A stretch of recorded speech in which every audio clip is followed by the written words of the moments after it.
Praise the Lord. இன்றைய தினத்திற்கான கேள்வி: செத்து போனான் என்று ஒரு முறையும் சாகப் போகிறான் என்று இன்னொரு முறையும் நினைக்கப்பட்டு சாகாதிருந்த ஒருவன் யார்? உங்கள் பதிலை மேற்கண்ட வாட்ஸ்அப் எண்ணிற்கு அனுப்புங்கள். நேற்றைய கேள்விக்கு பதில் நாத்தான்வேல்.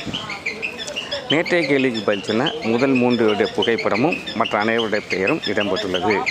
நன்றி. நம்முடைய சேனலை லைக் பண்ணுங்கள், ஷேர் பண்ணுங்கள், சப்ஸ்கிரைப் பண்ணுங்கள்.